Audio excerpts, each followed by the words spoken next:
और शुरुआत बुलेटिन के इस वक्त की बड़ी खबर के साथ कर रहे हैं। खबर यह है कि रूस ने एक बार फिर अमेरिका पर गंभीर आरोप लगाए हैं। दावा यह किया गया है कि जो बाइडेन के इशारे पर बाल्टिक सागर में नॉर्ड स्ट्रीम पर हमला किया गया। रूस ने यह भी दावा किया है कि ब्रिटेन के तब के प्रधानमंत्री ने इस हमले के अमेरिका के रक्षा मंत्री एंटनी ब्लिंकन को मैसेज किया।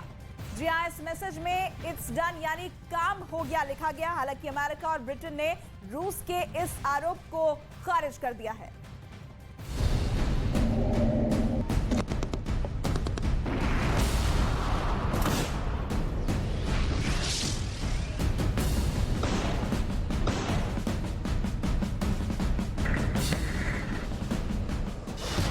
नॉर्ड स्ट्रीम पर फिर शुरू हुई जंग। नॉर्ड स्ट्रीम पर रूस अमेरिका में टक्कर।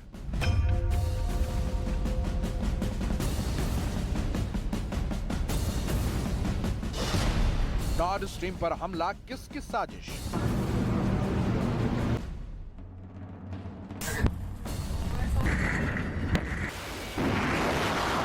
रूस यूक्रेन में चल रही जंग के इधर अब इसके आसपास युद्ध का नया मोर्चा बन रहा है। जंग में यूक्रेन से करारी चुनौती मिलने के बाद रूस की तरफ से नया दावा सामने आया।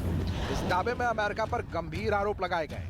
रूस के राष्ट्रपति व्लादिमीर पुतिन के प्रवक्ता दिमित्री पेस्कोव का ये दावा बेहद चौंकाने वाला है। दिमित्री पेस्कोव ने कहा, सितंबर में अमेरिका के राष्ट्रपति जो बाइडेन के इशारे पर ब्रिटेन ने नॉर्ड स्ट्रीम गैस पाइपलाइन पर हमला कराया। रूस की खुफिया एजेंसी के अधिकारियों के पास ब्रिटेन की पूर्व प्रधानमंत्री लिज ट्रस के मोबाइल फोन का डेटा हाथ लगा है। इस दावे के बाद ब्रिटेन और अमेरिका ने नॉर्ड स्ट्रीम पाइपलाइन के मुद्दे पर रूस के खिलाफ मोर्चा खोल दिया। दोनों देशों की तरफ से कहा गया कि अगर पुतिन के पास कोई सबूत है तो उसे पेश करें, लेकिन बेबुनियाद आरोप लगाना बंद कर दें। रूस पिछले कुछ दिनों से लगातार ब्रिटेन पर तीखे हमले कर रहा है। रूस का आरोप है कि ब्रिटेन ने ही नॉर्ड स्ट्रीम गैस पाइपलाइन पर हमला करवाया। यहाँ तक कि रूस के अधिकारियों ने इससे जुड़े सबूत होने का भी दावा कर दिया।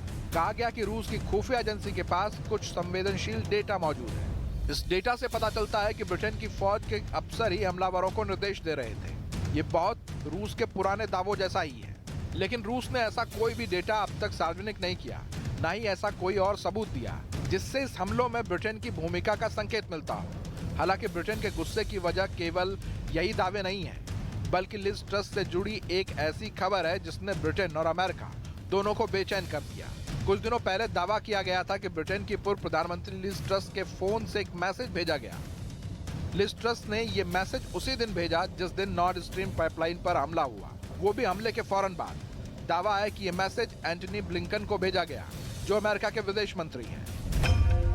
इस मैसेज में इट्स डन लिखा होने का दावा किया गया। हालांकि मैसेज वाली बात के साथ कोई सबूत नहीं जुड़ा है, लेकिन रूस का दावा है कि उसके जासूस के पास लिज ट्रस के फोन का डेटा मौजूद है। हालांकि रूस इस मैसेज से जुड़े दावों पर चुप है, लेकिन वो मौके का फायदा उठाने से भी नहीं चूक रहा। रूस के अधिकारियों ने कह दिया कि अगर ऐसा मैसेज नहीं किया गया तो वो भी सबूत पेश करना चाहिए। मतलब ये कि एक मैसेज ने अमेरिका, ब्रिटेन और रूस 3 देशों में खलबली मचा रखी है, लेकिन पाइपलाइन में धमाकों की जांच करने वाली एजेंसियां इस पर पूरी तरह खामोश हैं। डेनमार्क और स्वीडन की जांच एजेंसियों ने धमाके के फौरन बाद जांच शुरू कर दी थी, लेकिन अब तक ये नहीं बताएगा कि शुरुआती जांच में क्या निकला। स्वीडन और डेनमार्क के अलावा जर्मनी भी इन धमाकों की जांच में शामिल है, लेकिन तीनों देश नॉर्ड स्ट्रीम पाइपलाइन में धमाकों पर कुछ भी बोलने को तैयार नहीं है।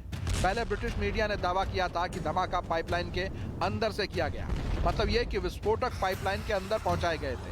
इन दावों के बाद जांच करने वाली एजेंसी पर सवाल उठने लगे, लेकिन इन खबरों पर भी जांच एजेंसी ने कोई बयान नहीं दिया। इसलिए जांच एजेंसियों की खामोशी के कारण इन हमलों की पहेली और उलझती जा रही है। हालांकि रूस का दावा है कि वो बहुत जल्द हमलों से जुड़े कुछ सबूत सार्वजनिक करेगा। उधर इसी मामले को लेकर मॉस्को में ब्रिटेन की राजदूत के खिलाफ प्रदर्शन शुरू हो गया। नॉर्ड स्ट्रीम पर हमले के आरोप में रूस के मंत्रालय ने राजदूत को तलब किया था।